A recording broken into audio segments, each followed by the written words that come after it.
Hey guys, tonight we're heading back to a moment in American history when freedom arrived, with an asterisk, the size of a plantation. Imagine this: you've survived the war, not the one you signed up for, of course. You were never given a uniform, a vote, or a choice. But still, you survived. You've been told you're free. Free to leave the plantation where your back broke every summer. Free to walk down the road without a pass. Free to find your family. Free to start over. But here's the kicker: no land, no money, no food, no housing, no rights, no protection, no plan. Just freedom. And if that sounds like the beginning of a nightmare, well, you probably won't survive this. So, before you get comfortable, take a moment to like the video and subscribe, but only if you genuinely enjoy what I do here. And drop your location and local time in the comments. I love seeing where and when you're listening from. Now dim the lights, maybe turn on a fan for that soft background hum, and let's ease into tonight's journey together. The year is 1865. The Civil War is over. Slavery, according to the Constitution, is now illegal. Unless, of course, you're in prison. But we'll save that for later. For now, picture newly freed men, women, and children standing just outside the plantation gates, some still barefoot, some carrying little bundles of cornmeal and hope. Some have nowhere to go, because legally, they've been owned since birth. No schooling, no land rights, no property, no last names, even. The first question many ask is, where do we go now? The former enslavers aren't thrilled either. Overnight, their property is gone. Fields are empty, nobody to cook, clean, sow, reap, raise children. Union troops and federal agents patrol the South, but they're thin on the ground. Most plantations stay in the same hands. And here's the real twist: many freed people keep working for their former enslavers, because where else can they go? Freedom, for now, means being technically not a slave while still being fully broke. Some walk miles to find family members, mothers searching for sons sold away, husbands hunting down wives they haven't seen in 10 years. These journeys are filled with heartbreak, because the enslaved were moved like cattle, bought, sold, renamed. The odds of reunion? Slim. Some families pass each other on dusty roads, never realizing. And when they do reunite, things still aren't simple. Many slave marriages weren't legally recognized, so they now have to remarry, officially. You might stand barefoot in front of a Union soldier who declares you husband and wife in 30 seconds. You say "I do," while holding your baby in one hand and a hoe in the other. At the same time, former enslavers try to restore order, their kind of order. Some tell freed people they'll be shot if they leave. Others offer work for pay, but then deduct for housing, food, tools, and punishments until the paycheck vanishes into a puff of cotton lint. And let's not forget the soldiers, black Union troops. Many just freed themselves, now wear the blue coat and patrol the South. They protect freedmen's towns, enforce new laws, and get attacked constantly by Confederate diehards. One soldier wrote home, "It feels like we're trying to plant freedom in a swamp." Now here's your quirky tidbit. Some freedmen threw spontaneous freedom festivals. They dressed in Union colors, sang freedom songs, and held parades. Even if there was no food to eat, it was joy scraped from nothing, a celebration of not being owned, even if nothing else had changed. These festivals, precursors to Juneteenth, were defiant, beautiful, and usually under watch by men with rifles. But for many, freedom just meant sleeping in the same shack, doing the same work, with a bit more paperwork. There were no reparations. The federal government didn't hand out land or funds, not in the way it handed out homesteads to white settlers out west. General Sherman did promise 40 acres and a mule, but President Andrew Johnson quickly reversed that order and gave most of that land back to the same people who lost the war. And this is where historians still argue: was Reconstruction ever meant to succeed? Was it noble in theory, but sabotaged in execution? Or was it always just a face-saving maneuver to soothe the North's conscience, while leaving the South's hierarchy intact? Meanwhile, white Southerners developed a powerful new nostalgia, the lost cause myth. Suddenly, slavery hadn't been about slavery at all. It was about states' rights. Plantation owners were noble cavaliers. The war was a tragedy. The enslaved were well cared for. This fantasy infected textbooks, churches, and dinner tables. But on the ground, it was all very real, very muddy, very exhausting. Imagine harvesting cotton under a scorching sun in July, sweating through your only shirt, eating salt pork and cornbread, if you're lucky, and doing it all as a free person who isn't legally allowed to vote, own land, or even walk alone without risking arrest. That's not freedom. That's indentured desperation. And here's your first historical callback, the Emancipation Proclamation. It only freed slaves in rebellious states. So people enslaved in Union-loyal states, yes, that existed, weren't technically freed until the 13th Amendment months later. The government's slow-motion approach to liberation meant you could be technically free in one county and legally enslaved in the next. The patchwork chaos of this time left scars that would stretch through generations. Families tried to pull themselves together with nothing. Entire communities sprang up overnight. Tent cities, freedmen's villages, tiny schools in burnt-out churches, and still, former masters prowled the roads. The line between slave and free was so thin, you could trip over it walking home. And here's a bitter little detail. Even abolitionists in the North often said things like, "We should help the Negro, but not give them equality." Being anti-slavery didn't always mean pro-black. So yeah, the chains were off, but the walls were still there, just invisible, and much harder to tear down. You step off the plantation, but it turns out you're not walking into freedom, you're walking into debt. The word sharecropping gets tossed around like it's a step up. Here's how it works. A landowner, usually the same person who used to own you, offers you a patch of land to farm. In exchange, you give him a hefty portion, usually half of your crop at harvest. Sounds fair, right? Except he controls everything. The seed comes from him, the tools rented from his store, the food you eat while you wait for harvest, bought on credit, at his prices, and the interest on that credit. Let's just say he's not in a forgiving mood. At the end of the season, you tally up your earnings, and surprise, your harvest barely covers the debt. Maybe it doesn't. Maybe you're told you now owe more than you did when you started. But good news, you can just keep working next year to pay it off. And the next. And the next. It's basically slavery with receipts. All. And if you try to leave, you're breaching a contract. The sheriff, who's probably a cousin of the landowner, might come by and remind you of your obligations. That is, if the night riders don't get to you first. You're told you're an independent worker now, but somehow, you're never allowed to stop working. Historians still argue whether sharecropping was deliberately designed to re-enslave people, or whether it just evolved naturally from a collapsed southern economy. But let's not pretend it was a coincidence. The entire system relied on your desperation and illiteracy. Because remember, it was illegal to teach enslaved people to read. So those contracts you're signing could be in Swahili for all you know. You might as well be signing your soul over. And speaking of souls, your preacher tells you to keep the faith. God sees your struggle, but even Sunday offers no rest. You might get half a day for church, but by Monday morning you're back in the field before the sun blinks.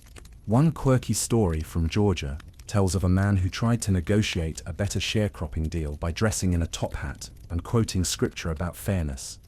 The landowner laughed, handed him a smaller plot, and doubled his rent. Welcome to the new... The black codes start slithering into the picture now. These are local laws designed to control your every move without calling it slavery. You can't be idle. You can't quit without permission. You can't own a gun. You can't testify against a white person in court. You can't leave a job if you owe money, which, thanks to the way the system is rigged, you always owe money. If you break any of these laws, welcome to the county jail. And here's the kicker. Under the 13th Amendment, slavery is still allowed as punishment for a crime. So guess what happens next? You get leased out to a contractor to dig ditches, build railroads, or mine coal, all for free. It's a neat little loophole. Legal slavery, rebranded as justice. Now the word wages gets tossed around like a joke. You're technically earning money, but every dollar is clawed back. Rent, credit, tools, fines, fees. If you see an actual coin in your hand, you might think it's a miracle. And you're still stuck on the same land. The same cotton, The same white overseer yelling at you from the porch, except now he pretends to call you Mr. even as he robs you blind. By the 1870s, Southern planters are telling Northern journalists, "Our Negroes are free, but they choose to stay," which is hilarious because you're not exactly spoiled for choice. Try walking into town and getting a job in a shop, a bank, a newspaper. Try asking for equal pay at the lumber mill. See how far you get before someone mutters, "Boy, you're getting uppity." This is the age when knowing your place becomes a threat dressed as advice. One mainstream fact that should make you blink. By 1880, the vast majority of black Southerners were either sharecroppers or tenant farmers, meaning freedom didn't take them anywhere. It just pinned them to the same fields with nicer sounding chains. The plantation may have shrunk, but its shadow, that still stretches for miles. And just to twist the knife a bit further, white folks are now getting government aid to rebuild. War widows, damaged landowners, southern states. But the formerly enslaved, you get lectures about self-reliance and pulling yourself up by the bootstraps, which is funny, because you don't even have boots. You try to send your kid to a tiny makeshift school. A woman teaches them to read using scraps of newspaper and chalk on old barn wood. And if the school survives the month without getting burned down or defunded, you consider that a good season. But your kid's still expected to be in the fields most days, because that cotton won't pick itself. Again, and here's your open debate for this stretch. Did Reconstruction fail because of Northern apathy or Southern resistance? Was it doomed by poor planning or choked out by hate? Scholars are still throwing elbows over that one. What's not up for debate is this. Freedom arrived on paper, but out in the fields, you had to squint hard to see it. 40 acres and a mule. That's the promise, right? The dream whispered across campfires and church pews as the war drew to a close. General Sherman himself issued the order. Land confiscated from Confederates would be divided among freed families just enough to plant food, raise livestock, and start again with dignity. And for a few brief golden weeks in early 1865, it seemed real. Freedmen lined up in coastal Georgia and South Carolina, registering their names, claiming plots. Some even started planting. Then came President Andrew Johnson, a man who never met a Confederate he couldn't forgive. One of his first acts was to reverse Sherman's order. That land, given right back to the rebels who had taken up arms against the Union. You, the freedmen, got a handshake and a recommendation to find honest work. Spoiler, it would look a lot like the work you just got freed from. Most freed families never saw an acre, never mind 40. Mules were reserved for the army or sold off. The South was reconstructed, but not for you. You got no inheritance, no seed money, no clean slate, just dirt. And the knowledge that America had decided your freedom came with zero starter pack. Now here's a lesser-known twist. Some freed people pooled their meager wages, bought tools, rented land together. A few even formed cooperative farms. It worked briefly, until white landowners raised rents or demanded contracts that left them trapped in cycles of debt. Even when black farmers succeeded, they were accused of stealing, arrested on fake charges, or driven off the land by mobs. And don't think the North came riding in with justice. Northern politicians wanted peace with Southern whites more than they wanted justice for Southern blacks. Land redistribution. Too radical. Reparations. Politically toxic. Instead, freedmen were told to work hard and earn their place, as if centuries of unpaid labor didn't already cover that bill 10 times over. You might be living in a shack on the edge of the land you used to work, waking up each morning to hoe the same rows under the same sun, except now the master calls you employee. But there's no lunch break, no benefits, and when the crop fails, the debt still comes knocking. One formerly enslaved man put it best. They told us we were free, but they didn't tell us how to live free. That's the tragedy in one line. Freedom, as it turned out, required tools nobody gave you. There's a cruel irony to it. The Homestead Act gave millions of acres out west to white settlers, many of whom had arrived fresh off the boat from Europe. But black Americans born on this land, worked to the bone on it, died, and bled into its soil. They got left out. The land was available, just not for you. And if you tried to buy land yourself, good luck. White sellers wouldn't sell. white bankers wouldn't lend. And if you managed to find a loophole, you could still wake up one morning to find your deeds lost, your fence burned, your well poisoned. The law wouldn't help you. The sheriff probably had breakfast with the guy who did it.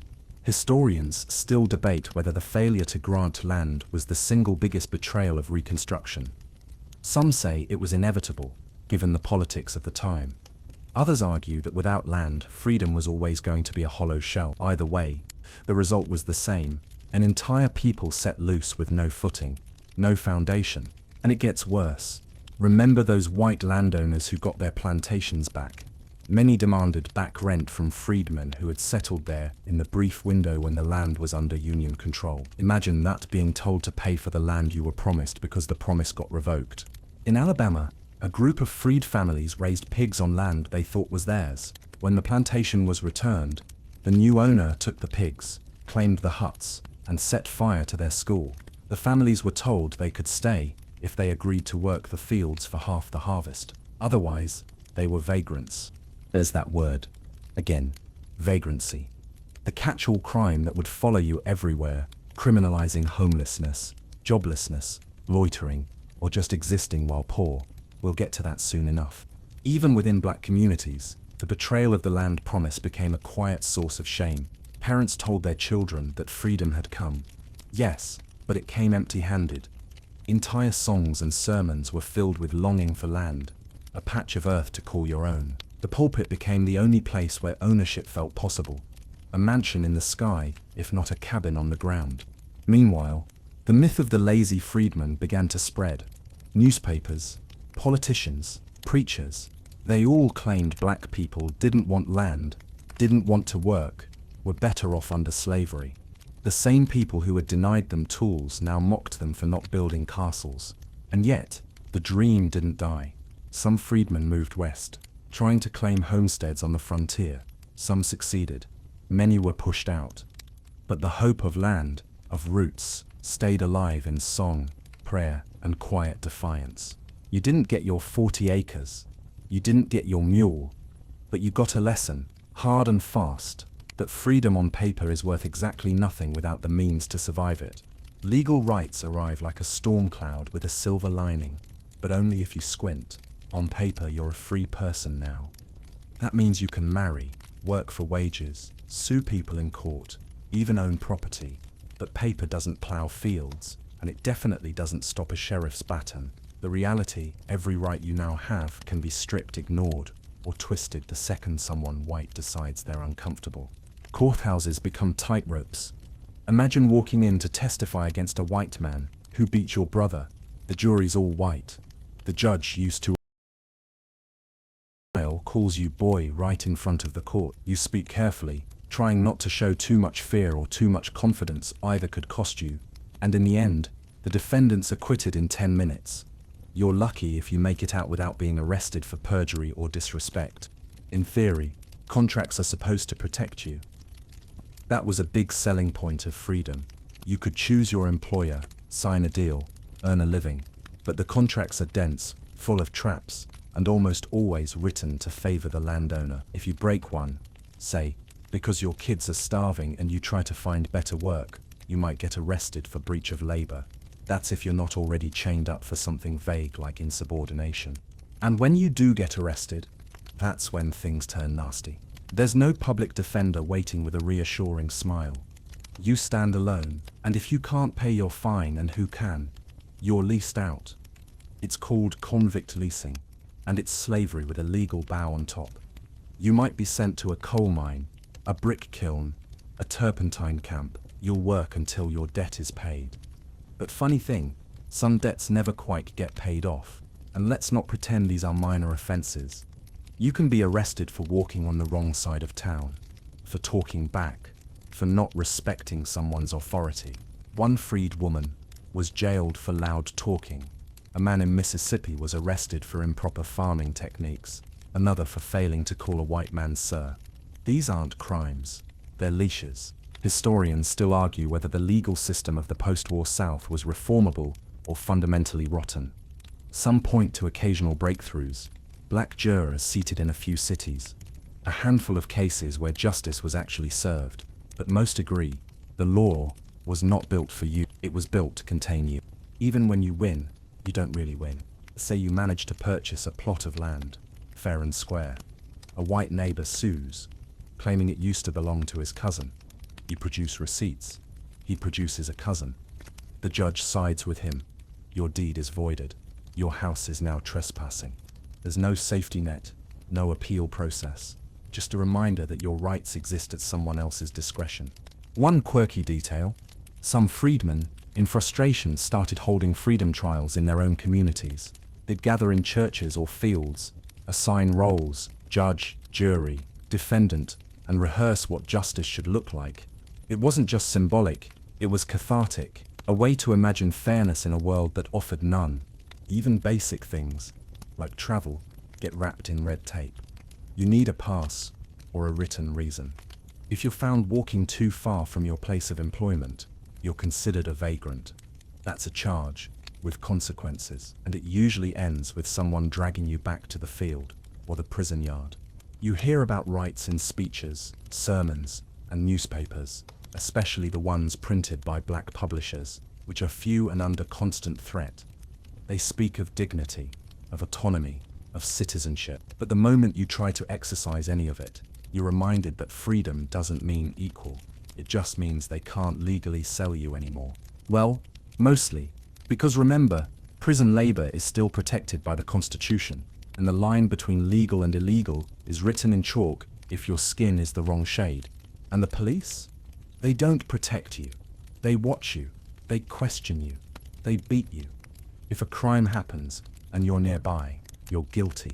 If you're the victim, you must have provoked it. That badge doesn't shine the same way for everybody. Even trying to educate yourself becomes a minefield. Some towns still have laws on the books banning black literacy. Others pretend to offer schooling, but fund it with pocket lint and promises. And if you're caught reading legal documents too intently, someone might accuse you of agitation. One preacher told his congregation, "The law says we're free, but the law doesn't know our name." That about sums it up. Rights on paper, shackles in practice. And the scariest part, most of the country looks the other way. The North's exhausted. They fought a bloody war. They freed the slaves. What more do you want? Equality, stability, safety. You're told to be patient, to prove your worth, to earn respect, as if a lifetime of unpaid labor wasn't enough of a resume. So you move quietly, speak softly, and watch every step. Because one wrong look can cost you everything. Freedom, it turns out, is not just a destination, it's a tightrope, and the wind is always blowing. Now come the black codes. Sounds like something out of a dystopian novel, doesn't it? But these were very real, very deliberate, and very efficient Southern lawmakers. Some of them former slave owners who switched from Confederate uniforms to courtroom robes, with zero shame, crafted a legal web designed to do one thing: make sure you stayed poor, scared, and exactly where they wanted you. These laws varied from state to state, but the song was always the same. You needed proof of employment at all times. If you couldn't show a labor contract, you were a vagrant, and that meant jail time. You weren't allowed to assemble without permission. You couldn't carry weapons. In some places, you couldn't even buy land inside town limits. Oh, and heaven forbid you tried to start a business. There were special fees for that. The kind that doubled overnight if you looked a white man in the eye while applying. There were even apprenticeship laws. If local officials decided a black child was idle, they could be forced into an apprenticeship with a white man. You can guess what that looked like. Training turned into field labor. Mentorship turned into beatings. Parents who tried to object were told to be grateful their kids were learning a trade. These codes didn't just control labor, they suffocated life. You could be punished for speaking disrespectfully. That's a real term written into some of these laws. Imagine having your tone of voice treated as a criminal offense. If a white person claimed you were rude, you could be fined or jailed. If you couldn't pay the fine, guess what? Back to labor. The cycle tightened around you, like a rope dipped in molasses. Now here's a curious little historical twist. When black codes started to get public attention in the North, newspapers up there were outraged. Politicians in Washington were furious. but mostly in theory. Congress passed the Civil Rights Act of 1866 to try and stop this nonsense, one of the first attempts at granting citizenship and legal protection to freed people. But President Johnson, he vetoed it twice. Congress overrode him. Barely. So the laws stayed. They just changed names. Black codes evolved into vagrancy laws, contract laws, loitering laws. The titles got sanitized. The purpose did not. Historians still argue over whether these codes were a failure of Reconstruction or its clearest expression. Some say they were born out of panic, a society afraid of losing its grip.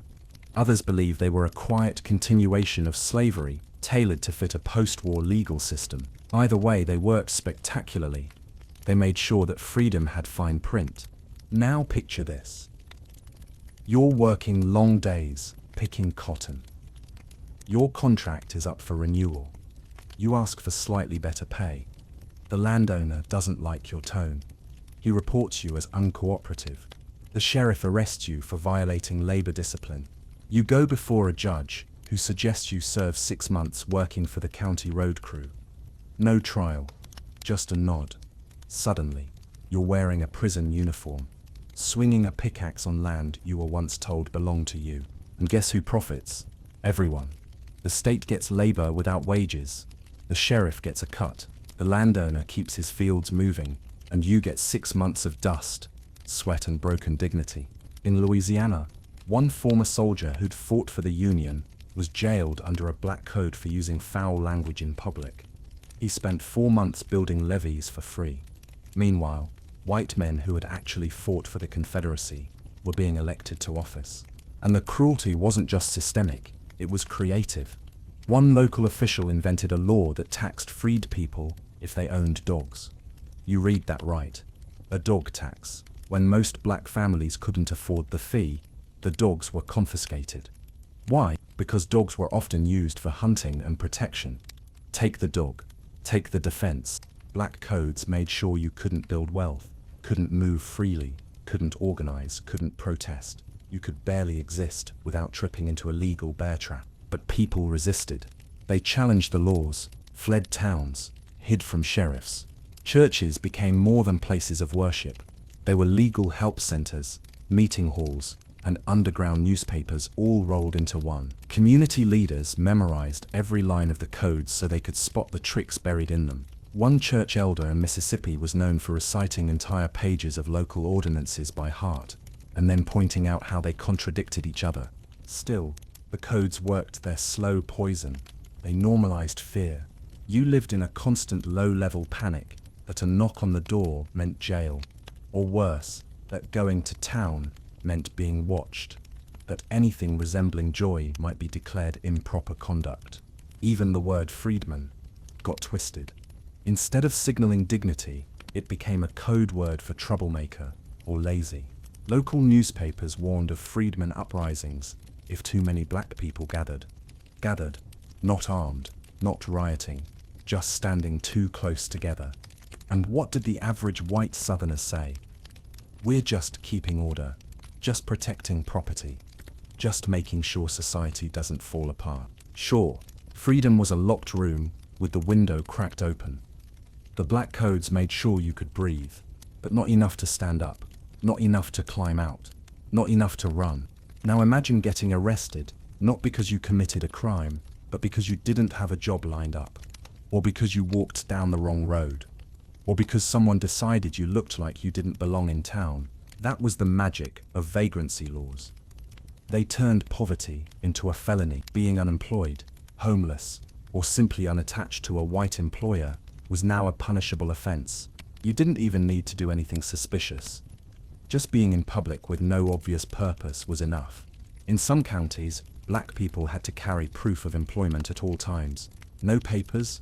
That's jail. And once you're in jail, the next stop is the convict lease system, a horror show hiding in plain sight. Here's how it worked. States needed money, planters needed labor, so the state would lease prisoners, mostly black men, to companies, railroads, mines, and farms. No wages, no rights, no breaks. You were worked like livestock until your sentence ended, or your body did, literally. Mortality rates in convict camps were often higher than during slavery. Alabama made more money off convict leasing than it spent on running the prisons. One company paid pennies per prisoner, per day. Think about that. Your body was worth less than a sack of potatoes, and more disposable. And these weren't just hardened criminals. They were teenagers caught loitering, men accused of insulting gestures, women arrested for disorderly conduct, which could mean talking back or wearing the wrong dress. You might be sentenced to 90 days, but get leased for a year, or two, or indefinitely, because someone lost the paperwork, or the debt kept increasing. There's a story about a young man in Georgia sentenced for stealing a pig. He worked in a brickyard for 3 years and died from exhaustion. Meanwhile, the brickyard owner built a mansion with convict labor and was later praised as a job creator. Historians still debate whether the system was a continuation of slavery or something entirely more brutal. Some call it slavery by another name. Others argue it was worse, because there was no economic incentive to keep leased convicts alive. They weren't property, they were tools, and tools can be replaced. One quirky, gruesome tidbit: some convict camps didn't bother with coffins. They buried prisoners in the same uniforms they worked in, with no markers. Mass graves still sit under construction sites in the South today. No names, just bone. And the abuse wasn't subtle. Overseers beat prisoners, starved them, left them chained at night. In some camps, prisoners weren't even allowed to speak. You learned fast that silence was safer than pain, that compliance didn't guarantee safety, but defiance guaranteed punishment. Even outside prison, fear seeped into daily life. Being accused of something, anything, could land you behind bars, and you couldn't count on anyone to help. Sheriffs were often paid bonuses based on how many convicts they secured. Judges got campaign donations from companies who used leased labor. No one was neutral. Everyone had a stake. You'd think the federal government would step in.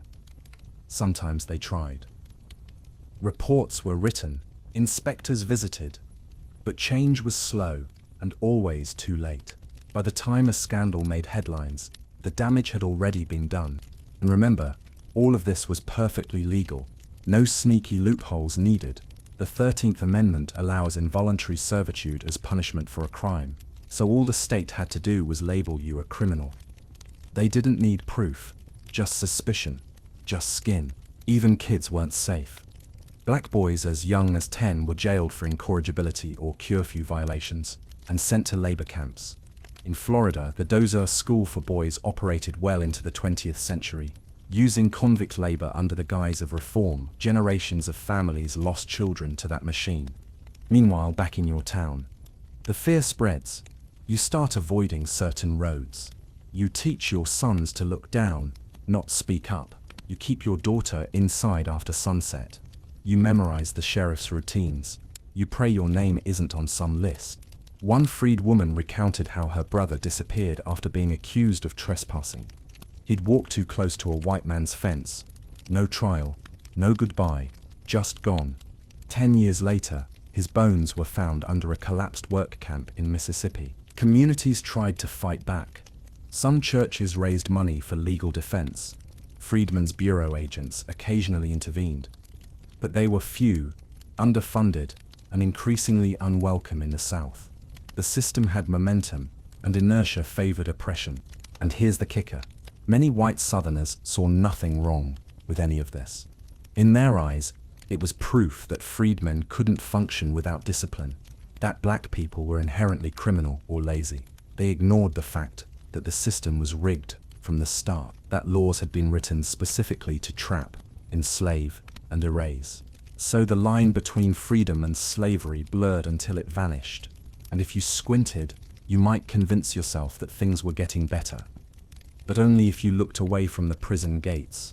Only if you pretended that the sounds of hammers and chains were part of a free society. But you couldn't look away. You heard them every day. In your town, on your roads, at your door.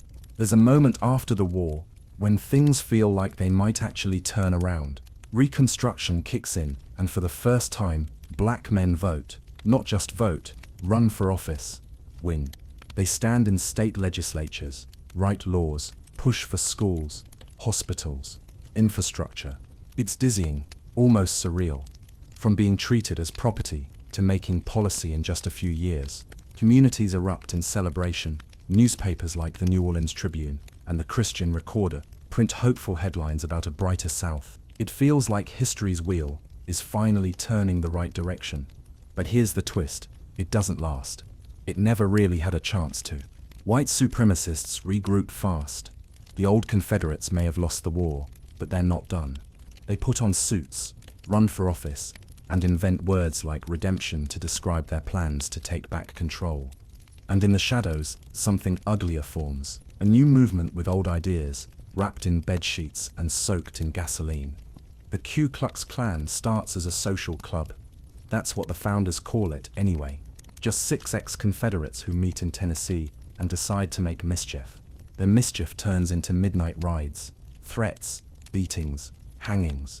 They target freedmen who vote, freedmen who speak, freedmen who build schools, open businesses, or show the slightest whiff of independence. And the violence isn't subtle, it's theatrical. Crosses burned, bodies hung, notes left in blood-red ink. One quirky detail that's hard to forget: some early Klansmen rode with animal skulls over their faces, wearing flowing robes and pretending to be ghosts. Not just for intimidation, but because they believed black people were more afraid of the dead than the living. Yes, they turned racism into a full-blown costume party. And the government, for a while, it fights back. Congress passes the enforcement acts. The army is sent in to break up Klan chapters. Thousands are arrested, but trials take forever. Witnesses vanish, juries acquit. Eventually, the pressure dies down. The hoods go back in the closet, but they never stay there for long. Historians still argue about the effectiveness of Reconstruction. Did it fail, or was it assassinated? Was the dream of a multiracial democracy just too much, too soon, or did the country simply lack the will to protect it?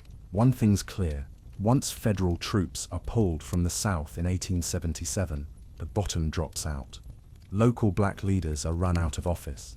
Freedmen's schools are burned to the ground, and all those rights you were briefly granted, stripped away one by one, not in sweeping declarations, but in slow, grinding policies that bleed your dignity dry. Even in places where black politicians hang on, they're constantly undermined, their proposals blocked, their funding gutted. If they protest too loudly, they get labeled dangerous. If they don't protest, they're called weak. And eventually, the system pushes them out altogether. Your community still tries. You hold meetings by candlelight.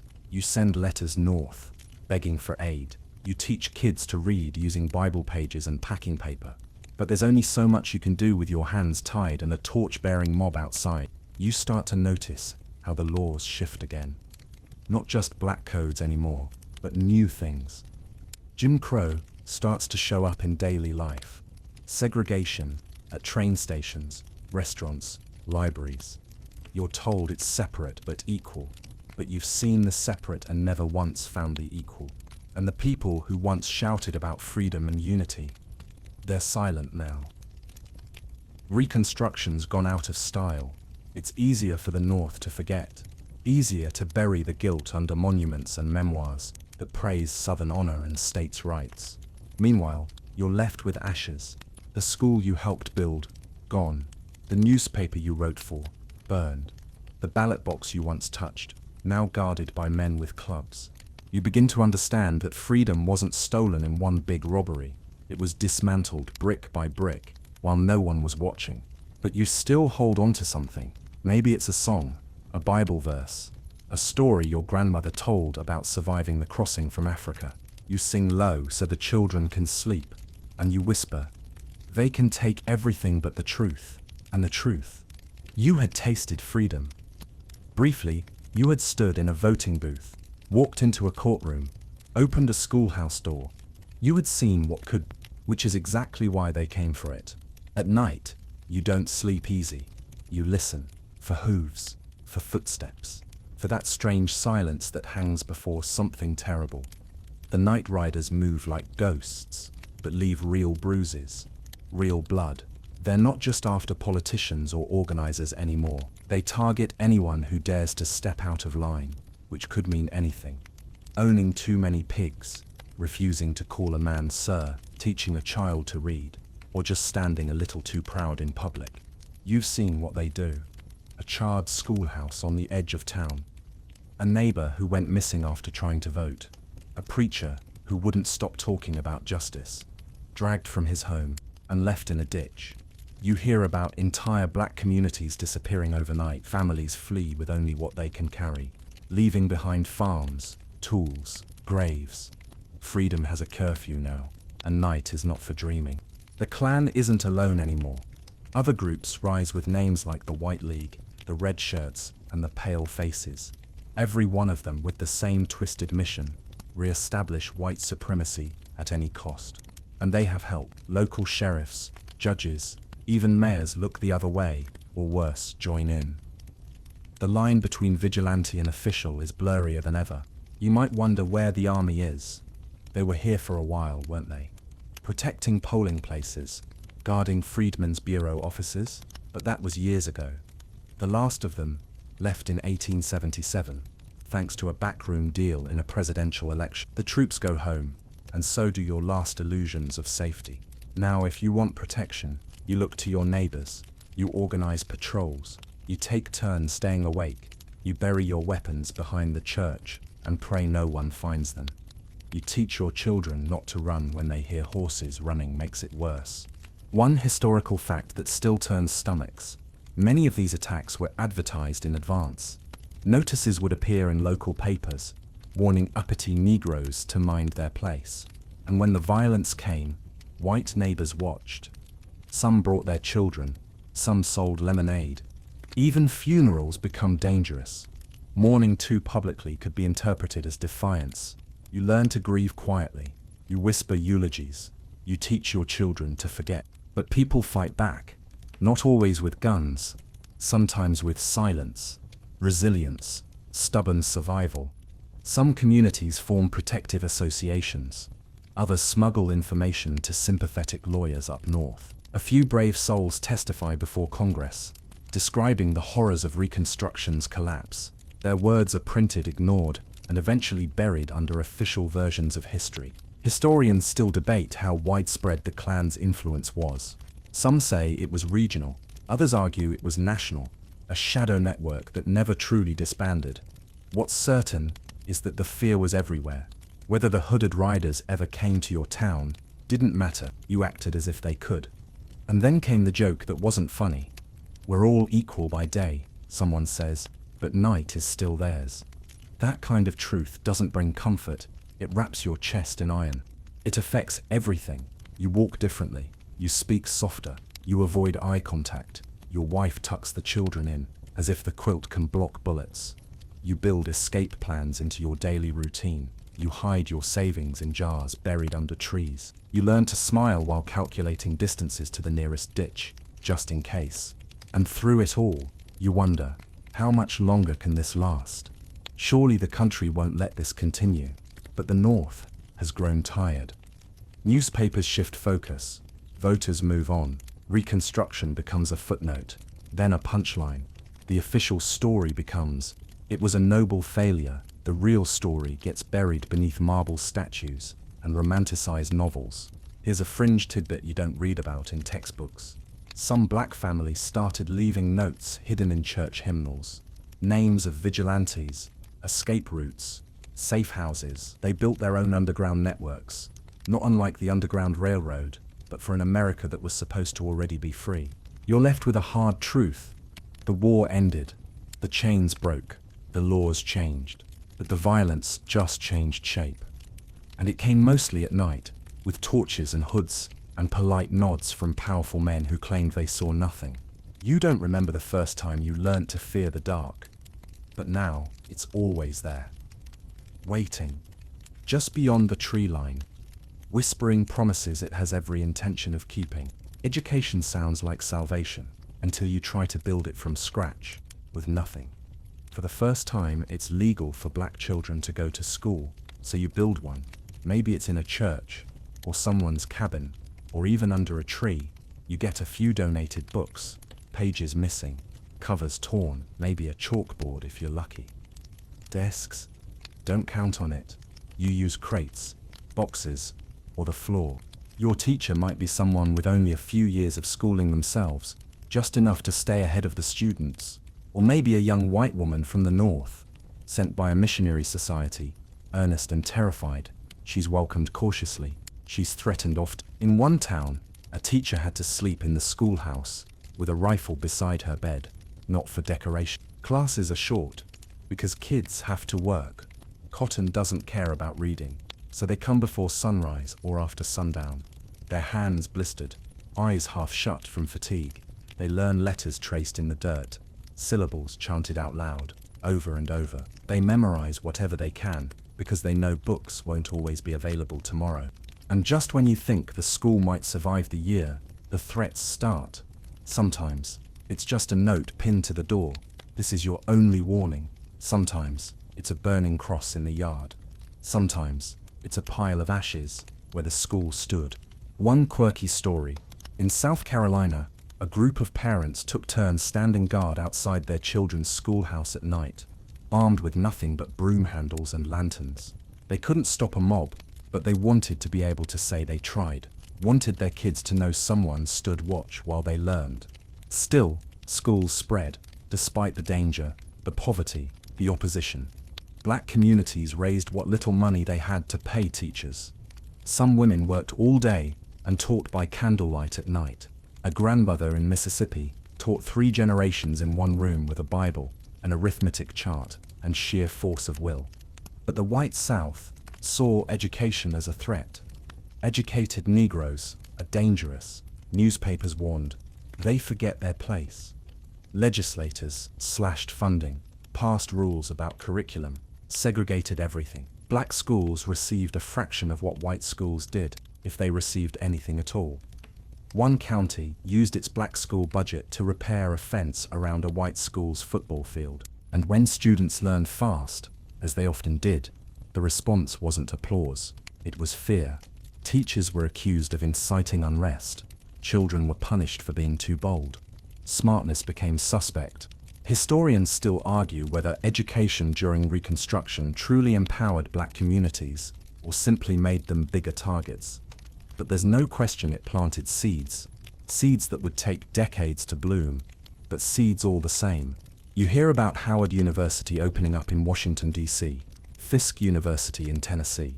Tiny colleges in dusty towns where the classrooms double as dorms and churches and community centers. Every new graduate is a miracle. Every diploma, a quiet revolution. Still, the barriers are everywhere. In the South, some counties outlawed the use of tax money for black education altogether.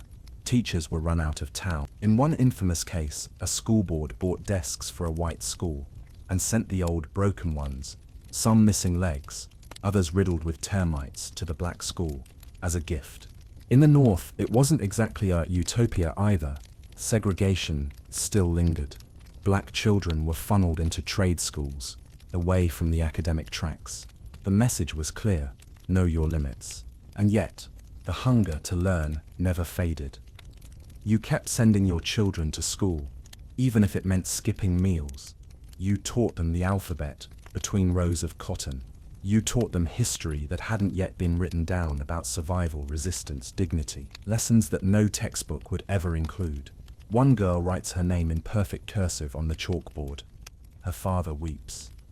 Not because he's proud, though he is, but because he never thought he'd see the day when someone from his family could write anything at all. Your son brings home a spelling book, half the pages torn out. He sleeps with it under his pillow. The teacher gets run off by threats. You take her place. The school burns. You build another. You never stop, because the world already tried ignorance, and look where that got you. The North always seemed like a promise, distant, shimmering, and just maybe real. Word spreads through grapevine letters and half-remembered soldier stories. In the North, black men earn wages.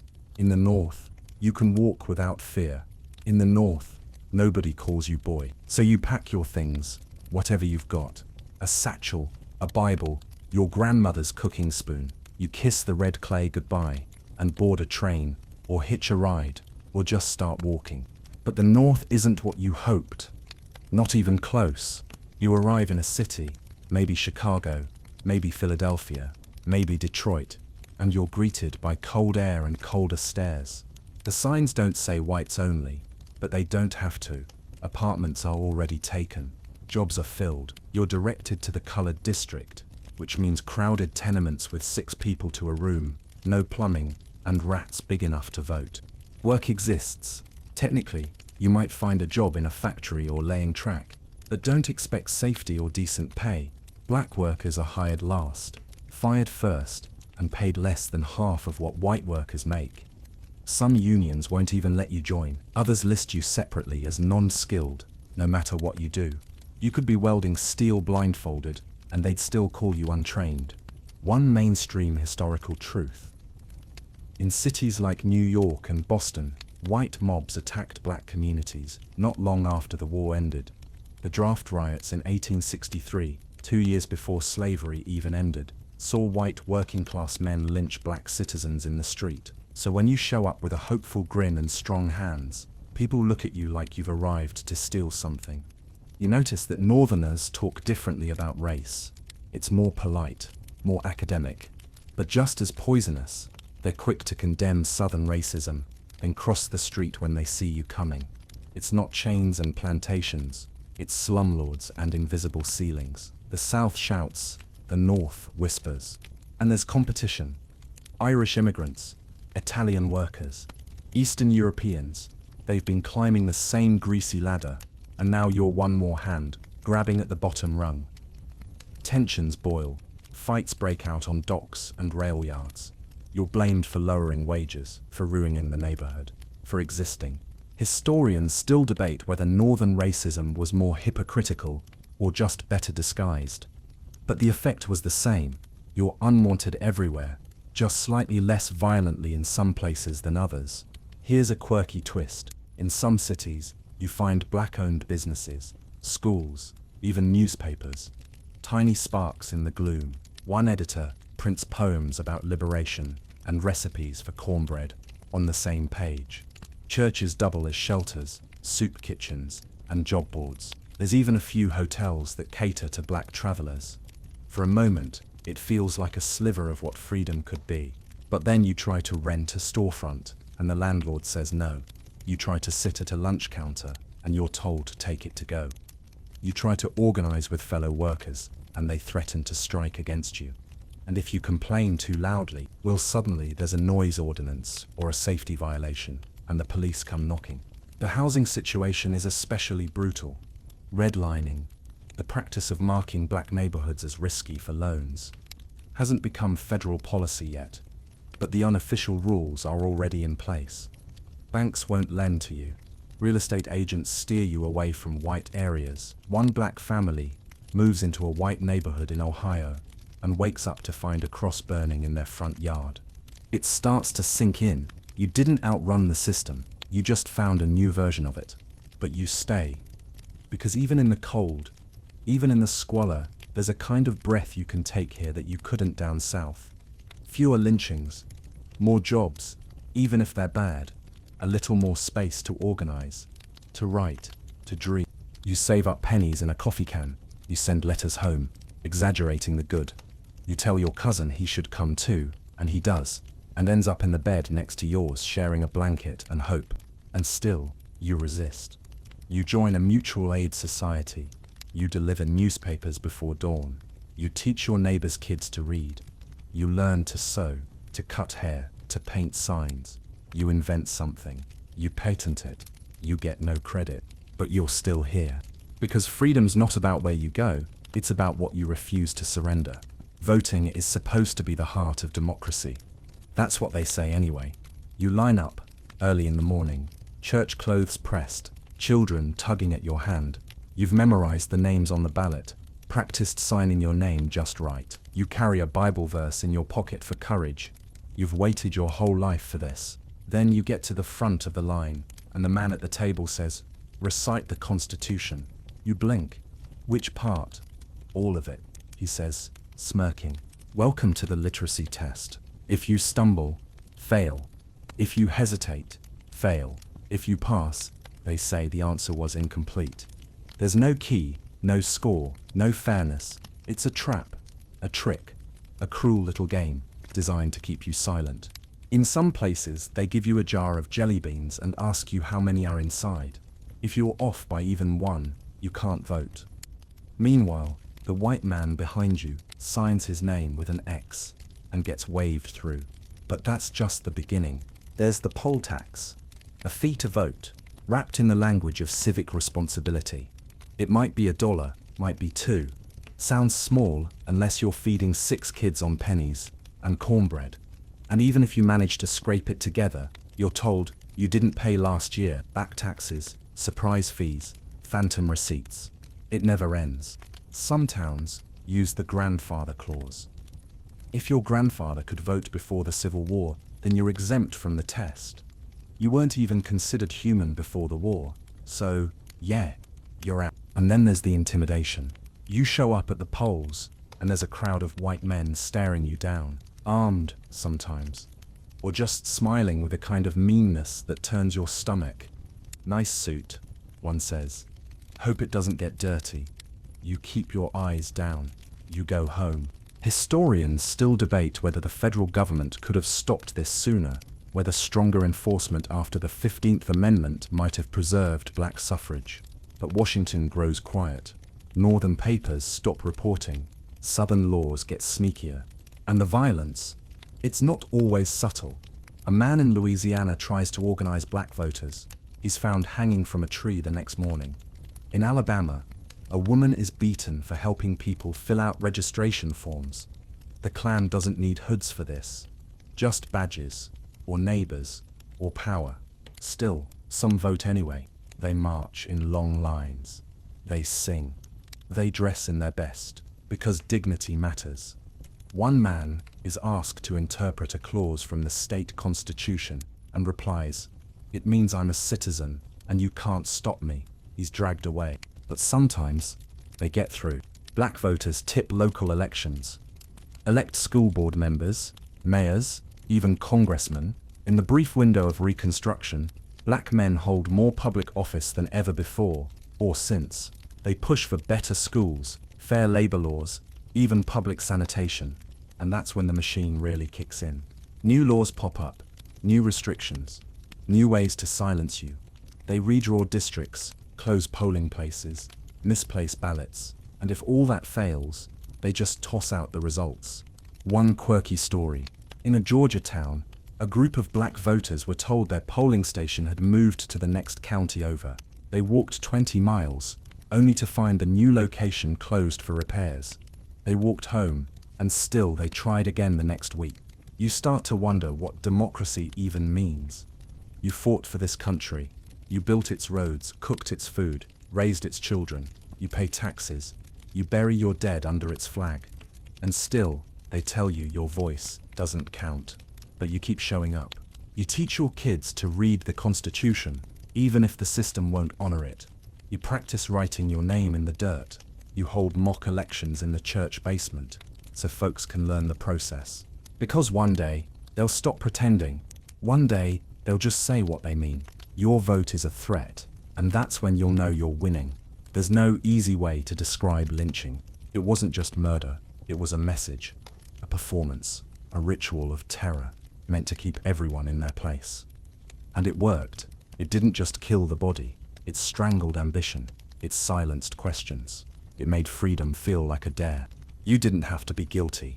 You didn't even have to be accused. Sometimes it was just bad luck. Being in the wrong town, walking on the wrong side of the road, or catching the wrong person's eye. Other times it started with a rumor. A black man smiled at a white woman, or argued with a store clerk, or refused to step off the sidewalk. And that was enough. A mob would form. No trial, no evidence. Just ropes, guns, kerosene. They'd drag someone from their home, or from jail, if they bothered with jail at all. And then came the horror. Beatings, torture, hanging, mutilation. Sometimes it was in the woods. Sometimes it was right in the town square. One documented lynching drew a crowd of 10,000 people. They brought children. They took photographs. They printed postcards. One man wrote, "This is the barbecue I told you about," and mailed it with a picture of the burned body. Quirky doesn't even begin to describe that. Historians still argue how many people were lynched in the post-Reconstruction years. The most conservative estimates say over 4,000 black men, women, and children. Others say many more, because so much wasn't recorded or was buried on purpose. Sometimes lynching wasn't even about a single person, it was a warning to an entire community. A successful businessman is killed, and suddenly all the black-owned stores on the block are shuttered. A farmer who refuses to sell his land ends up missing, and within a week, his widow is forced to move. And the law was often part of it.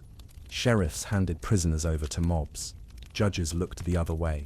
Governors offered investigations that led nowhere. It was rare for anyone to be punished for lynching. It was treated as a community event, not a crime. In some places, people knew it was coming. The trees with thick, low branches became known as hanging trees. Children were warned not to go near them. Adults didn't need the warning. They already knew. You learn to read signs. A crowd gathering near the jailhouse. Too many horses outside a courthouse. White men whispering at dusk. You pack a bag just in case. You hide your good shoes. You tell your children not to cry if you have to run. And for women, the danger isn't just death. It's humiliation, violence, sexual assault, often followed by silence. They aren't just erased, they're erased and blamed. She was too bold, they say. She didn't know her place. There's one story of a teacher who was lynched because he refused to step off the sidewalk. That's all it took. One step in the wrong direction. And yet, the communities find ways to resist. Families bury their dead in secret, without asking permission. Churches hold silent vigils. Activists, yes, even then, document everything they can. People like Ida B. Wells publish names, dates, details. She risks her life printing the truth in a world that would rather look away. You stop seeing trees the same way. You stop trusting crowds. You don't walk alone, not even in daylight. You live with the knowledge that your life is never entirely your own. That someone else's anger can end it instantly, and no one will be held accountable. And that's the real horror. Not just the violence, but the public indifference, the comfortable silence, the way the world moves on, as if your absence was always expected, as if your name was never really yours. You go to sleep each night listening for footsteps. You keep a blanket by the back door. You memorize the back roads, the friendly farms, the places you could run, if it came to that. Freedom doesn't feel free, it feels conditional, like a loan that can be revoked at any time, like something fragile enough to snap the moment someone else decides you don't deserve it. If the church is the soul of the community, then it's also the shield and the target. After emancipation, churches become more than just places to pray. They're classrooms, meeting halls, food banks, newspapers, political stages. They're the first buildings black people construct with their own hands, for their own use, on their own land. And that makes them dangerous. White officials call them hotbeds of agitation. Plantation owners accuse preachers of filling freedmen's heads with nonsense. The nonsense, of course, being the idea that they deserve dignity, education, and wages. Preachers take on more than sermons. They settle disputes, interpret laws, write letters to Congress. They lead protest marches and serve as voting registrars when no one else will. In many towns, the preacher is the only person with a steady income and the courage to speak out. That makes him a lighthouse in the dark and a bright target. Churches are burned, not once, not twice, but again and again. Arson becomes a message. Don't get too comfortable, don't get too organized, don't forget who's in charge. And yet the people rebuild, again and again, with scrap wood, with mud bricks, with nails salvaged from burned beams. Services resume under trees, in barns, in silence. Hymns whispered, not sung. One fringe detail most people don't know. Some congregations began meeting in graveyards. They figured, rightly, that even the most violent mobs were hesitant to burn the dead. The idea was as brilliant as it was bleak. The sermons changed too. Less about salvation in heaven, more about survival on earth. The Exodus story, gets new life. Moses becomes a metaphor for freedom.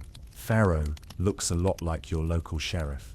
The wilderness, that's the South. Historians still debate whether the church slowed radical political action or made it possible. Some say it calmed people, kept them passive. Others argue it was the only institution strong enough to hold people together when everything else was crumbling. But no one denies it was central.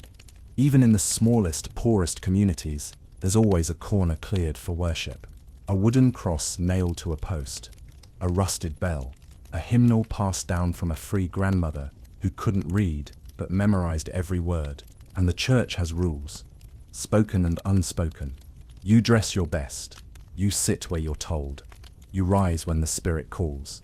You bring food if you can. You listen. Children learn more there than they ever will in a classroom. How to speak up, how to listen, how to remember, how to mourn, how to hope. It's the first place they're told they matter, that they are not a mistake, that they are deeply, irrevocably human. Outside, the world calls you boy, gal, darky.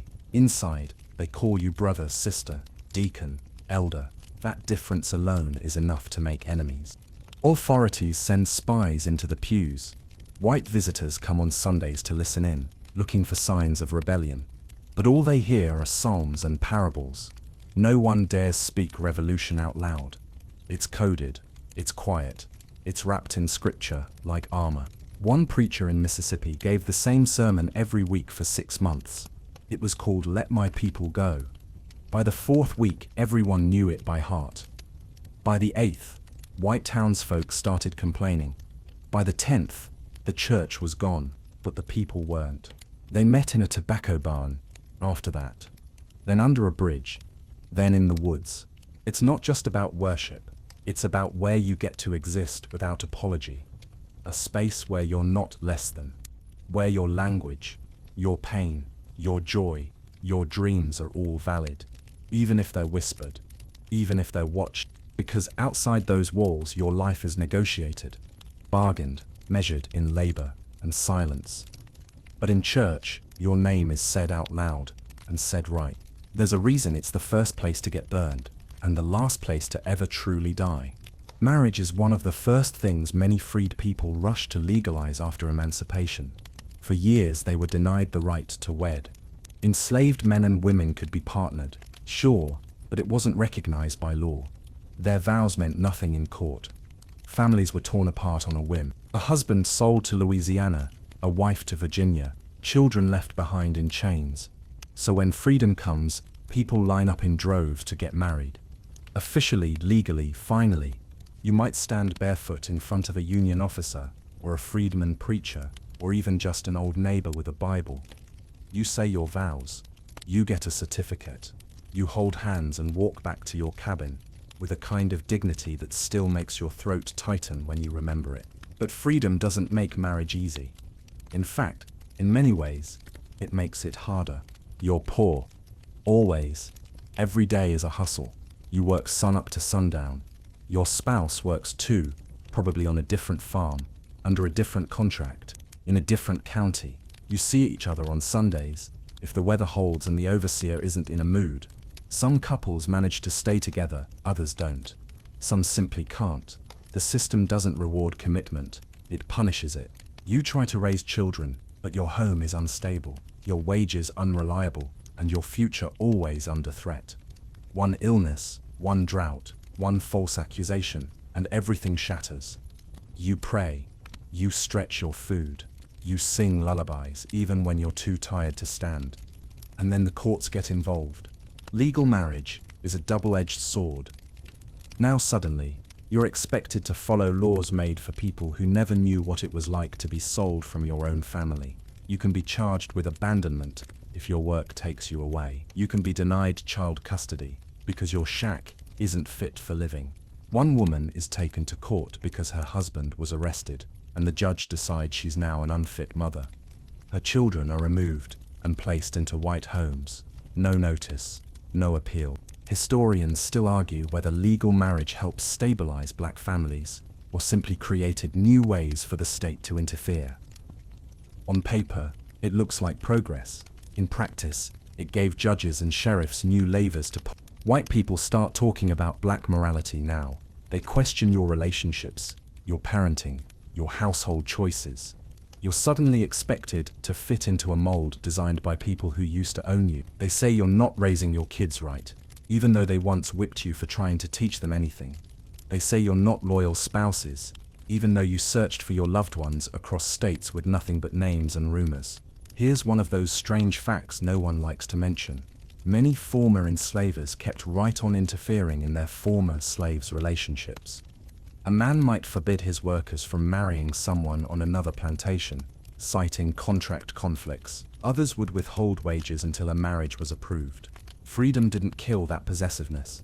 It just rebranded it. You try to live quietly, keep your head down, raise your children in peace. But the pressure doesn't stop. The schools are segregated, the churches are watched, the employers don't care that your wife is sick or your child has a fever.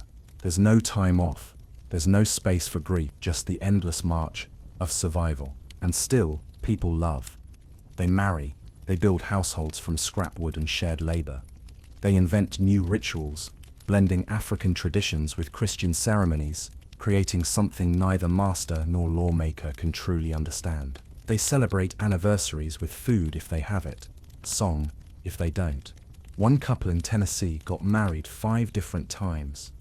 Once each time they reunited after being separated by contracts, debt, or violence. Each time we come back, we say the words again. The wife said, "To remind the world we're still here. You live in a country that tried to tell you your love didn't count, that your children were property, that your vows were noise, and still, you build a family. You raise your babies, you hold your spouse's hand in the fields, even if only for a moment, even if someone's watching.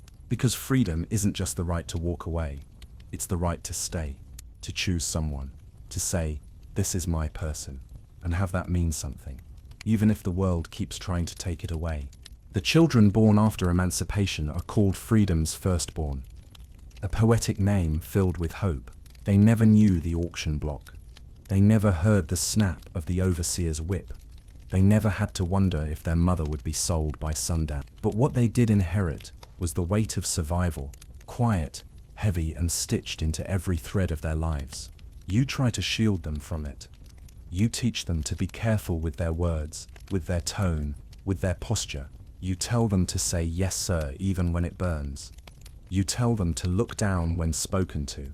You teach them songs, stories, prayers, not just for comfort, but for camouflage.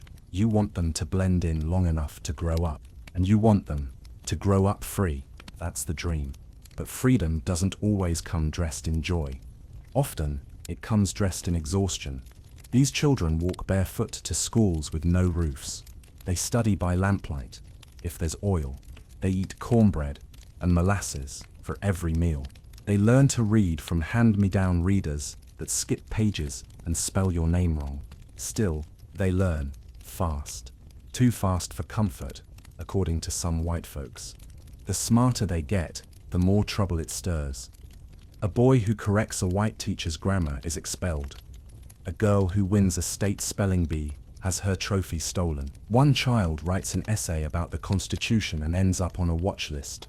Historians still argue whether the generation born after emancipation was better off than the one before. Some say they had access to schools, to churches, to names and legal documents. Others argue they were raised in the shadows of shattered promises, technically free, but systematically shut out. And then there's labor. Freedom doesn't mean childhood. At least, not the kind we think of today. Children work, period. In fields, in kitchens, in factories. They haul water, shuck corn, gather firewood, rock babies, mop floors. They're paid less than men if they're paid at all. You might hear your 10-year-old son coughing at night from inhaling cotton dust all day, or see your daughter's fingers blistered from chopping cane. One boy's legs grow crooked from carrying water jugs, almost as heavy as he is.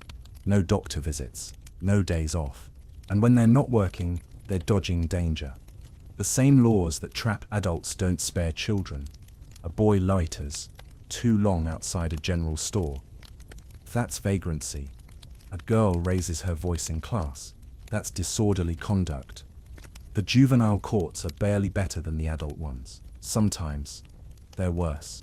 In Georgia, there's a prison built just for black boys. They call it a reform school. It looks like a cattle barn, with iron doors. Children sent there vanish for months, years. Some never come back. And then there's the fear. Not theirs, yours. The fear that your son might laugh too loudly at the wrong moment, that your daughter might wear the wrong dress, be mistaken for uppity. You keep them close. You teach them humility, so deeply it starts to look like shame. But not everything is grim. These children are stubborn, clever. They make games from scraps and music from spoons. They write poems and plays. They paint signs and march in parades. One little girl collects Bible verses like treasures. One little boy sneaks into the schoolhouse at night to practice drawing letters on the chalkboard alone, just for fun. One fringe detail. Some families buried pennies under floorboards, or in jars hidden in walls. Little savings accounts meant to fund a child's future education. Sometimes the money stayed buried for decades, but it meant something. It said, we believe they'll make it. They grow up fast. Too fast, and the world meets them with suspicion. Why are they so angry? People ask. Why can't they be more grateful? As if being born free means being born safe. As if your child didn't already learn, by age 6, that freedom is fragile, that fairness is conditional, that skin is destiny, unless you fight. So you tuck them in every night, with a story that sounds like a wish. One day, you'll go where you want, you'll learn what you want, you'll be what you want, and you believe it. Because if you stop believing it, what's the point? They're the first generation that doesn't know slavery firsthand, but they know the shape of its shadow. It falls over their homes, their schools, their dreams, but still, they keep walking. Still, they keep dreaming. And still, you keep reminding them, they may be born free, but it's up to everyone around them to decide if they get to live that way. The Freedmen's Bureau was supposed to be the safety net. That's what they promised. Food, shelter, jobs, education, legal help. It was designed to be a bridge from slavery to citizenship. Congress created it in 1865, and for a moment, it actually seemed like someone was paying attention. You might remember the first time the Bureau came to town. Uniformed agents set up a temporary office in an abandoned courthouse. People lined up around the block. A widow wanted to find her son. A man needed help getting his wages. A mother asked if her daughter could attend school. The agents took notes, nodded seriously. They promised help. And sometimes they delivered. They set up schools, hundreds of them. They reunited families, thousands of them. They built hospitals, resolved labor disputes, even distributed rations during droughts. You watched a freedman walk into a bureau office with nothing and leave with a paper contract, a bag of flour, and maybe, just maybe, a fighting chance. But the miracle wore thin, fast. The bureau was never funded properly. Too few agents, too many needs. It was expected to fix centuries of oppression with half a toolbox and a map drawn in crayon. Some states had just one bureau agent per county, sometimes fewer. That meant one man was in charge of resolving every labor dispute, investigating every abuse, distributing every ration, defending every lawsuit, and keeping every white landowner from losing his mind at the idea of black people getting anything for free. One historian called it a bureaucratic band-aid on a bullet wound. And even that feels generous. And then there were the enemies. Southern whites hated the Bureau with a passion. They saw it as an invasion, a northern meddling machine. They called the agents carpetbaggers and accused them of spoiling the Negroes, teaching them to be lazy, to be arrogant, to demand rights they didn't deserve. Bureau offices were vandalized. Agents were assaulted. In some towns, mobs just burned the whole place down. One quirky but true story. In Texas, a bureau agent tried to mediate a land dispute between a freedman and his former master. The landowner stormed into the office, pulled a pistol, and demanded the man be arrested for disrespect. The agent calmly wrote a report. The sheriff tore it up in front of him. Even when the bureau wanted to help, the courts rarely backed them up. You could file a complaint, Wait weeks for a hearing, and then watch the judge rule against you, because the judge went to church with your former owner. Justice, like freedom, was mostly theoretical, and the clock was always ticking. The Bureau was temporary by design, meant to last 1 year after the war. It got renewed, but grudgingly, every extension was a fight. By 1872, Congress let it expire. They said the South was back to normal. That was the excuse. In reality, the North was losing interest, and white Southern resistance had worn everyone down. By the time the Bureau shut its doors, it was already half collapsed. Records were incomplete. Agents had been reassigned. Some towns never got help at all. People who'd waited patiently in line for years walked away with nothing. And here's the thing, it wasn't just a policy failure, it was a message. It told you, clearly, that your freedom was conditional, that the help you received could vanish at any time, that your survival would be your burden alone. So communities did what they'd always done. They turned inward. Churches stepped up. Families pulled resources. Grandmothers became midwives. Uncles became teachers. Cousins learned to read contracts out loud to the elders. You stopped waiting for help, because it wasn't coming, but you never forgot those first weeks. When someone said, "We're here for you." When you walked into that office and felt for a flicker of a second that the country might actually have your back, you folded that feeling away like a letter. You held on to it, not because it lasted, but because you knew you'd need it later. When the sky darkened again, when the doors shut for good, you finally start to believe in something like progress. You've got a job, a roof, maybe even a few coins saved in a tin under the bed. Then the boss cuts wages, or raises rent, or forgets to pay. You speak up. You gather your neighbors. You say what everyone's been whispering. We need to strike. Organizing feels like stepping onto a battlefield, with no armor. You form a small group, 10 workers at a lumber mill, or 20 pickers on a cotton farm. You write a letter. You ask for fair pay, or rest days, or an end to fines for things like improper attitude. Maybe you march, maybe you sit down and refuse to work. And then it begins. The boss calls the sheriff. Or he doesn't have to. He just hires a few men with sticks and guns. They break up the meeting, smash your tools, burn your papers. Sometimes they arrest the leaders. Sometimes they don't bother with jail. Just fists, just silence. One documented strike in Louisiana ended with 3 black workers shot in the back while walking away from a meeting. Another in Arkansas saw a union organizer disappear, only for his shoes to be found weeks later in a muddy creek. No arrests, just more fear. Historians still argue whether these early labor movements were premature or the only real chance at equality. Some say the strikes were too scattered, too fragile. Others say they were the clearest proof that freedom without power is just another form of servitude. One fringe fact, in some towns, black women led the organizing, washerwomen, seamstresses, tobacco sorters. They refused to work unless paid fairly. One group in Georgia printed flyers, passed them out secretly, and gave speeches in church basements. The mayor declared it an insurrection, the women called it survival. But organizing came at a price. If you were labeled a troublemaker, good luck finding work again. Your name got passed around. Don't hire this one. He's too bold. She talks too much. You might end up blacklisted across 3 counties. Not officially, of course. Just whispered, just understood. And then came the violence. Not just against you, but your family. Your house might be set on fire. Your child harassed on the way to school. You might come home to find your fence torn down, your well poisoned, your pig stolen. No proof, no trail, just reminders. The newspapers never told the truth. They called it Negro agitation, said the workers were lazy, ungrateful, disruptive, that they didn't understand economics, that they were asking for too much, as if wanting to be paid for your labor was some kind of radical dream. But you keep trying. You meet in secret. You teach each other how to read contracts, how to write petitions, how to negotiate without trembling.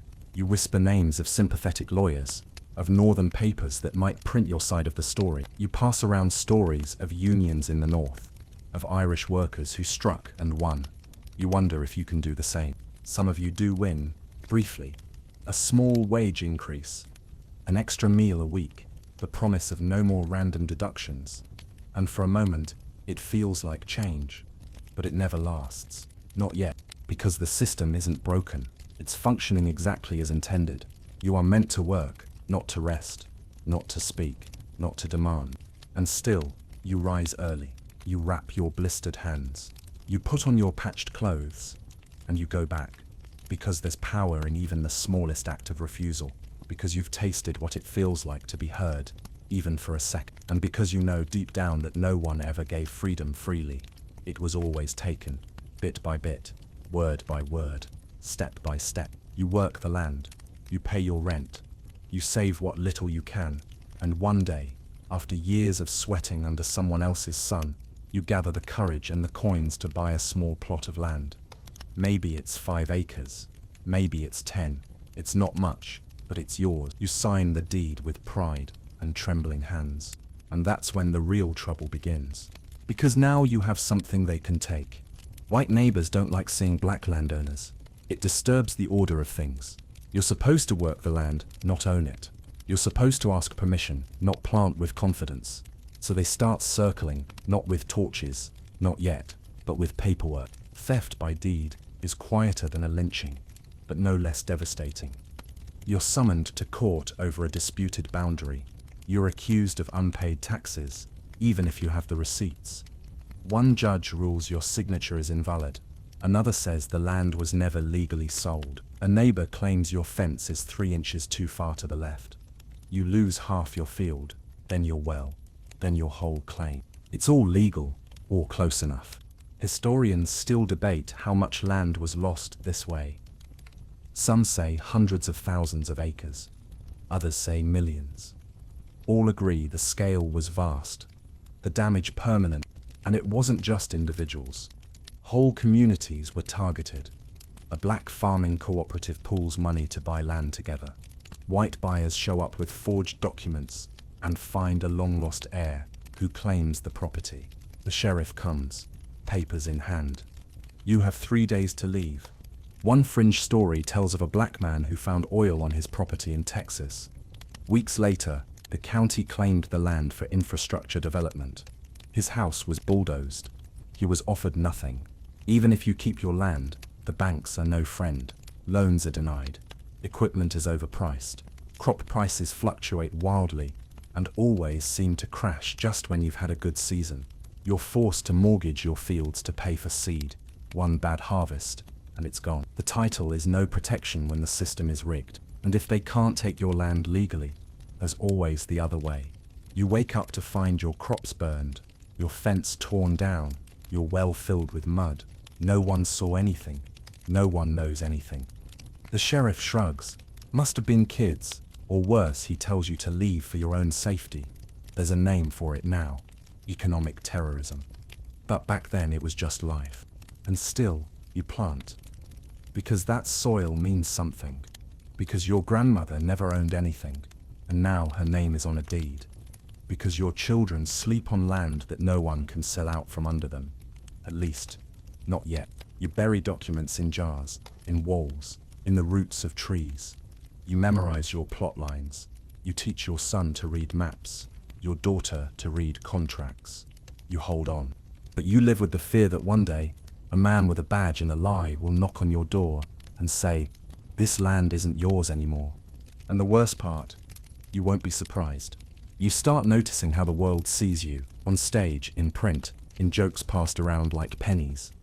There you are, grinning on a theater poster, eyes wide, lips red, hands too big for your body.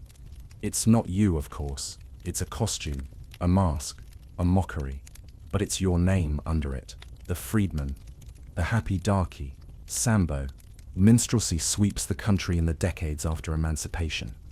White performers smear their faces with burnt cork and invent characters that the public eats up like candy. Lazy, cowardly, musical, simple-minded. They dance, they strum banjos, they mess things up, and get laughed at. The message is clear. Black freedom is a joke. Equality is absurd. Your entire existence is comic relief. These minstrel shows don't just play in backwater towns. They tour big cities. They're broadcast on radio, They even show up in schools. People sing the songs, repeat the catchphrases, dress their children in blackface for Halloween. It becomes the national soundtrack, and then something even more painful happens. Black performers get invited to join. You might be a gifted dancer, a trained singer, a poet, but if you want to work, really work, you have to play along. You wear the makeup, you tell the jokes, you make fun of yourself in front of white audiences who laugh not with you, but at you. Some call it survival, some call it betrayal, both are true.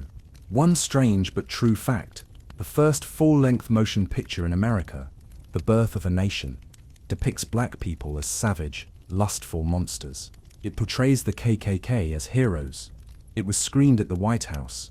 President Woodrow Wilson called it like writing history with lightning. Historians still argue about the cultural impact of minstrels. Was it pure propaganda? Was it a reflection of popular attitudes? Or the thing that created them? Or the way the effect was toxic? Generations of white Americans grew up believing you were stupid, dangerous, less. They never met you, but they knew you from the show. And it didn't stop at the theater. The same caricatures bled into advertising. Black faces on pancake boxes, cleaning products, postcards, big lips, wide eyes, servile smiles. You became a brand mascot, a joke printed on napkins, a face used to sell soap. And the press? Newspapers rarely printed your real name, unless it was to list you as a suspect. They printed jokes, cartoons, crime stories. Black heroes were omitted. Black victims were blamed. You existed in headlines only as warning or amusement. You teach your children to read past the headlines, to see the lie behind the poster, but it's hard. The images are everywhere, on billboards, on lunchboxes. Your son sees himself distorted before he even knows his own reflection. Your daughter sees no one who looks like her in a book, unless she's a maid. And still, you resist. Black newspapers rise up. The Chicago Defender, the Pittsburgh Courier. Writers call out the lies, print real stories, elevate real voices. They interview teachers, poets, athletes, inventors. They document your brilliance, your survival, your truth. They remind the world, and you, that you are more than a costume. You go to those plays. You see those ads. You hear those jokes. But you hold your head up, because deep down, you know that the joke's not on you. It's on the world that has to lie to itself, to feel superior. You scrub the black face off your child's doll. You write letters to the editor. You draw your own comics, print your own posters, stage your own plays. And one day, slowly, the world begins to change. Not because it sees you clearly, but because you refuse to disappear. You get sick, not a little sick, a deep, bone-heavy illness that won't shake loose. Maybe it's pneumonia, maybe it's a tooth gone rotten, maybe it's childbirth gone wrong. Either way, you need a doctor, and that's a problem. Because in the post-emancipation South, doctors don't come to your side of town. Hospitals are for white folks. Maybe, they let you into the basement. Maybe, you're examined last, after everyone else, in a hallway with no heat and a floor still wet from the mop. Maybe the nurse doesn't look you in the eye. Maybe she does, but only to say, "We don't have room for you." You might be told to wait until morning. You might not survive the night. So you rely on what you've always relied on: midwives, herbalists, root doctors, grannies with hands that know how to stop bleeding, and mouths that know how to pray. The science is homemade, inherited, tested by generations with no access to formal care. You boil roots, you poultice with ash and moss. You stitch with fishing line and patience. And sometimes it works. Sometimes it doesn't. One mother loses a baby in labor because the nearest doctor refuses to come unless paid in advance. The family scrapes together coins. By the time he arrives, there's nothing to save. Historians still argue whether this era's medical neglect was just negligence or a deliberate policy. Some say the system was overwhelmed and underfunded. Others say it was built on the assumption that black lives simply didn't merit saving. There's a strange little fact you probably didn't hear in school. Some medical schools used the bodies of black people, often stolen from graves, as cadavers. No permission, no dignity. You might bury a loved one and come back days later to find the soil disturbed. Even in death, you weren't safe. You learn early, don't trust the white doctor unless you absolutely have to. Even then, be wary. You've heard stories about experiments, about forced surgeries, about pain dismissed and symptoms ignored. You get used to being called boy while lying in a hospital bed. You get used to not being given anesthesia. You get used to silence. If you live in the city, maybe you find a small black clinic. Maybe a young doctor, recently graduated from Howard or Meharry, sets up shop with little more than a stethoscope and a borrowed desk. His waiting room is always full. He works until his hands shake. You thank God for him and pray he doesn't get priced out, harassed, or run out of town. If you live in the country, you walk miles, sometimes, through mud, through rain, carrying a fevered child in your arms, hoping the colored wing at the county hospital isn't already overrun. And you prepare for the funeral anyway, just in case. One woman writes her symptoms in a letter and sends it to a cousin who knows a man who knows a treatment. She waits 3 weeks for a reply. In the meantime, she tries onion poultices and boiled pine needles. She recovers. She keeps the letter in her Bible for the rest of her life. You teach your children the basics. What to eat when their stomach hurts. What leaves to chew for fever. How to clean a wound. Because you know that, in most cases, help isn't coming. You are the doctor, the nurse, the pharmacist, the hospice. The system doesn't break for you. It never included you in the first place. And still, you survive. Somehow, through prayer, through stubbornness, through hand-me-down wisdom, you survive because your life matters. Even if no one with a clipboard or a stethoscope says so, you survive because you have to, because no one else will do it for you. You build something rare, a town, not just a cluster of shacks or cabins, but a community. Streets with names, churches with steeples, schools with real desks, a grocery store, a newspaper, maybe even a bank, all black-owned, all black-run, a place where you don't have to step off the sidewalk, where your children can laugh in the street without looking over their shoulders. They call them freedmen's towns. You call them home. And they're not accidents. These towns are the result of planning, sacrifice, pooled money, and hard-earned land deeds buried in Bibles for safekeeping. Families move there, not for wealth, but for dignity, for safety, for a chance to live among their own, with some measure of peace. It works, until it doesn't. Because white mobs don't just fear black success, they resent it. Black independence is more threatening than black poverty. A man picking cotton for pennies is tolerable. A man running a business, owning property, raising educated children, that's insubordination. And so, the burning begins. You've heard of Tulsa, Oklahoma, 1921. But it wasn't the only one, not by a long shot. There was Wilmington, Rosewood, Elaine, Newberry, entire towns razed to the ground, hundreds killed, thousands displaced, all because a rumor spread, or a black man spoke too boldly, or the local paper printed something that wasn't flattering to white folks. In Tulsa, they called it Negro Wall Street. Dozens of black-owned businesses, theaters, law offices, libraries. It took decades to build. It took less than 48 hours to burn. Historians still debate whether these massacres were spontaneous or coordinated, whether the mobs acted alone or with the quiet approval of local officials. But the outcome never changes. You lose everything, not just your home, but your history, your records, your keepsakes, your proof that you did it once, against the odds. And the aftermath? There is no aid, no justice, no insurance payout. In many cases, survivors are forced to sign waivers just to be allowed to leave town alive. Then comes the silence. Towns pretend it didn't happen. Newspapers stop printing. Graves go unmarked. Children are told it was a riot, not a massacre.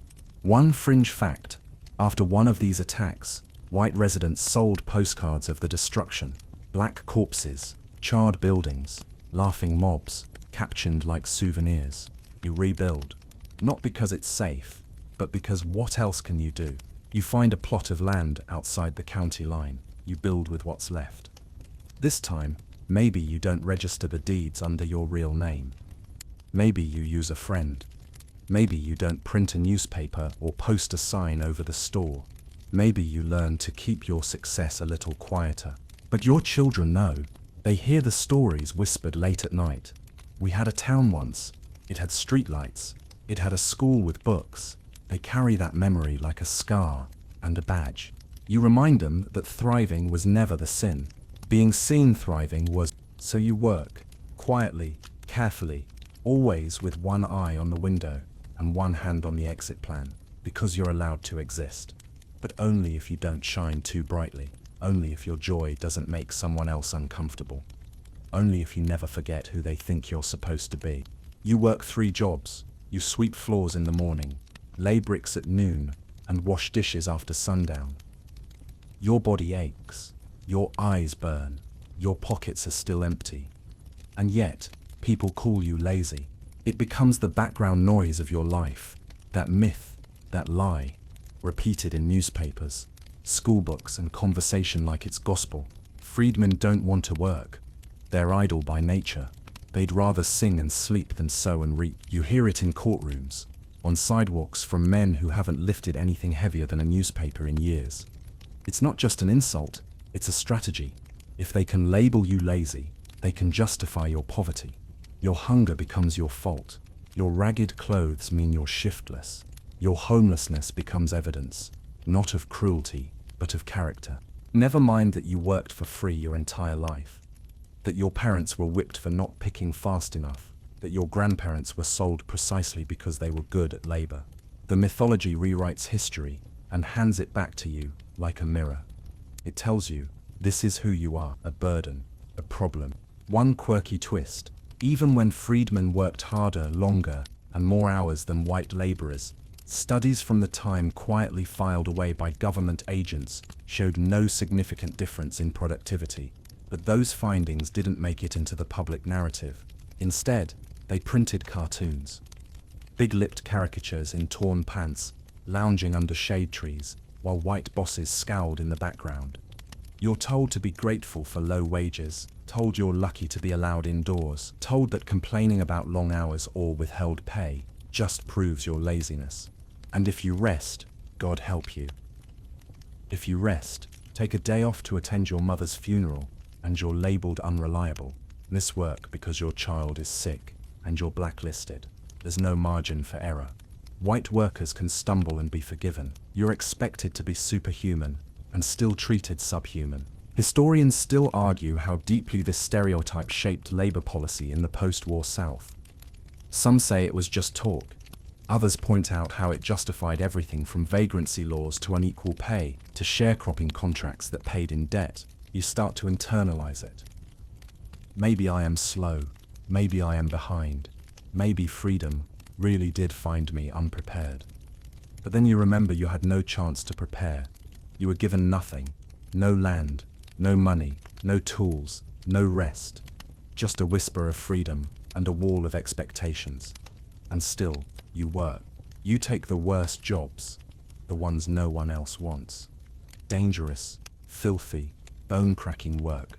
You clean hotel toilets, carry stones, haul sewage, break coal. You do it because you have to, because your children are hungry, because there's no one coming to rescue you.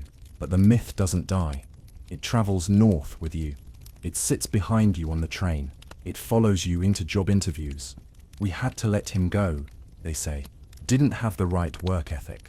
That's code, and you know it. You try harder. You show up early. You stay late. You smile through insults. You keep your head down. And when payday comes, you're still shorted, still questioned, still treated like you should be thankful for the crumbs. You meet another laborer, just as tired, just as poor, just as determined. Together, you share a meal, a prayer, a plan. We'll outwork them, you say. We'll build something they can't take. And maybe, just maybe, your children will grow up in a world where their sweat doesn't need to be justified. But for now, you wake up before the sun, again. Because you're not lazy. You're exhausted. You're fed up. You're on your 5th job in 4 years. And somehow you're still being told you're not doing enough. The cotton fields never really let you go. After all the promises of freedom and dignity, you find yourself staring at the same endless rows, sweating through the same summers, dragging the same sack behind you. Only now, it's called justice. They say slavery is over, but then they slap chains on your ankles and call it a sentence. Welcome to the chain gang. You're arrested for something small. Maybe you walked on the wrong side of town. Maybe you couldn't prove you had a job. Maybe someone didn't like the way you looked at them. No trial, no lawyer, just a few quick words from a bored judge, and then iron. You're leased out to a private company that needs labor. Railroads, mines, plantations, brickyards. No wages, no rest, no escape. And don't think this is a rare case. Entire southern states base their budgets on convict labor. It becomes one of the most profitable industries of the era. Alabama once made more money leasing out prisoners than it did from taxes. Mississippi's Parchman Farm becomes a plantation in everything but name, a place where black men, women, and even children are worked, whipped, and buried in unmarked. Argue whether this was a continuation of slavery or something worse. One side says, at least during slavery you were considered valuable. Under convict leasing, you're disposable. They work you to death and just get another body from the jail. And there's always another body. One grim little fact: some chain gangs were so brutal that prisoners deliberately injured themselves just to spend a night in a hospital. Broken fingers, smashed toes, anything to stop picking cotton for 12 hours straight in 100-degree heat. You're fed once a day. Maybe bread, beans, sometimes spoiled meat.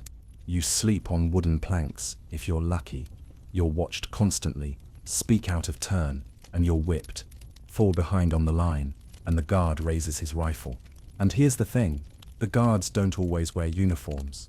Sometimes they're deputized civilians, plantation owners, former Confederates, men with grudges, and nothing to lose. The badge just makes it easier to say they're doing their job when they beat a man to death. Your family tries to find you. They write letters. They visit the courthouse. They ask for your release. No one answers. No one even looks up. You're not a person anymore. You're an entry in a ledger. Prisoner Zin 42, leased to Turpentine Co. 6 months. 6 months becomes a year. A year becomes 5. Your sentence extends every time a tool goes missing, or someone accuses you of theft, or you fall sick and can't meet your quota. One man in Georgia was sentenced to 6 months for loitering. He died 10 years later, still in stripes, still in shackles. Even when the lease system ends, the prison farms remain. They grow their own food, raise their own livestock, sell the surplus, and pocket the profits. You are the farmhand, the mechanic, the janitor, the lumberjack. You are everything, and yet nothing. You start to dream about free air, not even freedom, just air that doesn't smell like blood and dirt. You dream about walking without metal around your ankles, about eating food you chose, about hearing your name spoken kindly. But you wake up to the same sun, the same field, the same guard watching you, like a hawk with a whip. And still you keep going, because one day, maybe, someone will remember that this wasn't freedom, that this was just slavery with better branding, that cotton didn't stop picking itself just because the Constitution said so, that you didn't vanish. You were stolen. Again, you walk through town and past statues, tall, proud men in stone, draped in Confederate flags, gazing out like they won something. There's no mention of slavery, no mention of you, just honor, valor, Southern pride. And it's everywhere, on courthouses, school names, memorial parks. You don't get freedom, they get monuments. The war ends, but the story gets rewritten almost immediately. The lost cause, they call it, a tragic, noble stand for states' rights, not slavery. They say the South fought for liberty, for tradition, for its way of life.